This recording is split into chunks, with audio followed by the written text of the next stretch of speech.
अस्सलामु अलैकुम वरहमतुल्लाहि वबरकातुहू। उम्मीद है कि आप तमाम खैर आफियत से होंगे। आज की इस वीडियो के जरिए से एक गुप्त मसला हम आपके सामने पेश करने वाले हैं। वो मसला ये है कि क्या बीवी के पिस्तान दबाना इस्लाम में सही है या गलत है। और इसी तरीके से दूसरा मसला ये पेश करने वाले हैं कि बीवी के पिस्तान को चूमना चूसना कब जायज है, क्या शरीयत ने इसकी इजाजत दी है। एक वक्त में बिल्कुल जायज है, एक वक्त में बिल्कुल हराम है और एक वक्त में बिल्कुल मकरूह है। तो अब कब हराम है, कब जायज है, कब मकरूह है, इसकी भी पूरी तफसील आज इस वीडियो के जरिए से हम आपको तफसील से बतलाने वाले हैं। बस आपसे दरखास्त ये है कि आप हमारी इस वीडियो को आखिर तक देखें और वीडियो अच्छी लगे तो आप अपने दोस्तों के पास जो शादीशुदा हैं उनके पास जरूर हमारी इस वीडियो को शेयर करें। और साथ साथ अगर अभी तक आपने हमारे इस चैनल को सब्सक्राइब न किया हो तो आप हमारे इस चैनल को जरूर सब्सक्राइब कर लें और बेल आइकन भी दबा दे ताकि जब भी हम कोई नई वीडियो अपलोड करें तो उसकी अपडेट आप तक पहुंच जाए। तो देखिए, अगरचे ये मसला थोड़ी तहजीब के खिलाफ है, लेकिन शरीयत का कोई सा भी मसला हो, कैसा भी गुप्त मसला हो, कैसा भी ऐसा मसला हो जो अखलाक के खिलाफ हो, लेकिन अच्छे अंदाज में अच्छे अल्फाज के साथ हम शरीयत का मसला उलमा से पूछ सकते हैं। बाज लोग उलमा से पूछने में शर्म महसूस करते हैं, वो ये समझते हैं कि मुफ्ती साहब या मौलाना साहब मुझे बदअखलाक कहेंगे, बदतमीज कहेंगे, लेकिन ऐसा बिल्कुल भी नहीं है।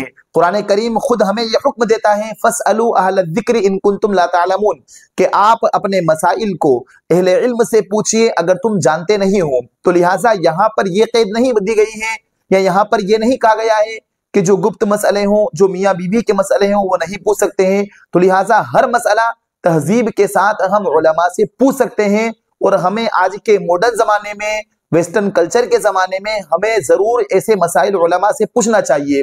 इस वजह से कि शादीशुदा वेस्टर्न कल्चर की वजह से, फहश फिल्में देखने की वजह से ऐसी ऐसी हरकतें करते हैं जो इस्लाम में बिल्कुल नाजायज और हराम होती है और जिसकी खुद शरीयत ने इजाजत दी है उसको हराम समझते हैं।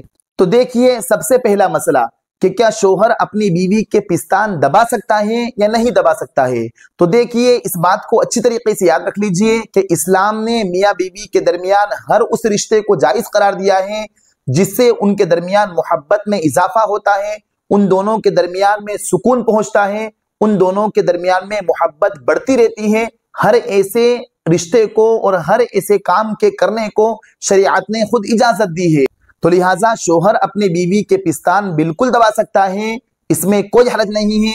इस्लामी एतबार से शोहर बिल्कुल भी गुनहगार नहीं होगा, बल्कि अगर कोई मोहब्बत में इजाफे की नीयत से मियाँ बीवी के दरमियान में खूब मोहब्बत बढ़ जाए इस वजह से करता है तो ये एक सुन्नत अमल है और ये एक महबूब अमल है, बल्कि ये इसका काम करना इबादत में शुमार होगा।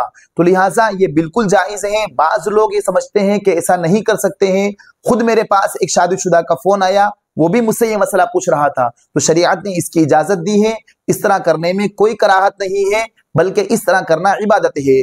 अब रहा मसला ये कि क्या बीवी के पिस्तान को चूम सकते हैं, क्या मुंह में ले सकते हैं। तो याद रखिए, एक वक्त में जबकि बीवी के पिस्तान से बिल्कुल दूध नहीं आता है, उस वक्त जबकि नई नई शादी हुई है, अभी बच्चा पैदा नहीं हुआ है, बच्चा दूध नहीं पी रहा है, या बच्चे के पैदा होने के बाद 2-2.5 साल के बाद बिल्कुल दूध बंद हो गया है, उस वक्त बीवी के पिस्तान को मुंह में लेना, चूमना, चूसना ये बिल्कुल जायज है। शरीयत ने खुद इसकी इजाजत दी है। उस वक्त अगर कोई शोहर अपनी बीवी के पिस्तानों को चूमेगा, चूसेगा, मुंह में लेगा तो उससे बिल्कुल भी गुनहगार नहीं होगा। अलबत्ता दूसरी सूरत, जबकि बीवी के पिस्तानों को मुंह में लेना बिल्कुल हराम और नाजायज है। अगर दूध का कतरा हलक के अंदर चला गया तो वो हराम काम करने का मुर्तकिब होगा, और वो उस वक्त है जबकि बीवी के पिस्तान से दूध आता हो, बच्चा दूध पीता हो, या बच्चे ने दूध छोड़ दिया है लेकिन दूध अभी भी आ रहा है, उस वक्त बीवी के पिस्तानों को मुंह में लेना ये बिल्कुल नाजायज और हराम है। वजह इसलिए हराम है कि दूध के कुछ जर्रात हलक के अंदर चले गए हैं, तो फिर वो हराम काम करने का मुर्तकिब होगा और ऐसा करना हराम है। अलबत्ता बाज़ अवाम ये समझती है कि बीवी का दूध हलक के अंदर चला गया है, पी लिया है शोहर ने, तो इससे निकाह टूट जाएगा। तो निकाह नहीं टूटेगा, ये एक गलत मसला अवाम के दरमियान में मशहूर है। हालांकि इस तरह करना ये बिल्कुल नाजायज और हराम है। अगर किसी के मुंह के अंदर दूध आ चुका है, उसे पता नहीं था और दूध आ चुका है, उसने ये समझा कि अब बंद हो गया होगा और उसने मुंह में लिया और दूध हलक मुंह के अंदर आया, हलक में नहीं गया है, तो वो फौरन ही उसे थूक दे। अगर वो थूक देगा फिर भी वो गुनहगार नहीं होगा। हम इस मसले को अच्छी तरीके से याद रख लें। और तीसरी शक्ल, जबकि बीवी के पिस्तानों को मुंह में लेना, चूमना, चूसना, चाटना, ये मकरूह है और वो उस वक्त है जबकि शोहर का रोजा हो या बीवी का रोजा हो। तो लिहाजा इस बात का खूब ख्याल रखें कि रोजे की हालत में बीवी के पिस्तानों को मुंह में लेना ये मकरूह है। अगर बीवी के पिस्तान से दूध नहीं आता है तब भी मकरूह है, और अगर दूध आता है और हलक का और दूध का कुछ जर्रा हलक के अंदर चला गया है, कुछ कतरात हलक के अंदर चले गए हैं, तो फिर उससे रोजा भी टूट जाएगा और हराम के करने का मुर्तकिब होगा। तो लिहाजा हम इस मसले को अच्छी तरीके से याद रख लें, अच्छी तरीके से समझ लें कि एक शक्ल वो है जबकि बीवी के पिस्तान को मुंह में लेना, चूसना, ये बिल्कुल जायज है और वो उस वक्त जबकि दूध नहीं आता है। और दूसरी शक्ल, जबकि बीवी के पिस्तानों को मुंह में लेना, चूसना, ये बिल्कुल हराम है और वो उस वक्त है जबकि दूध हलक से अंदर चला जाए और दूध हलक में चला जाए। और तीसरी शक्ल, जबकि मकरूह है, वो उस वक्त जबकि शोहर का रोजा हो या बीवी का रोजा हो, उस वक्त रोजे की हालत में दोनों को दूर रहना चाहिए, अलहदा रहना चाहिए। ये ज्यादा बेहतर बातें हैं, ये ज्यादा अफजलियत की बातें हैं। तो उम्मीद है कि इस वीडियो के जरिए से आप तमाम मसाइल को तफसील से और डिटेल से समझ गए होंगे।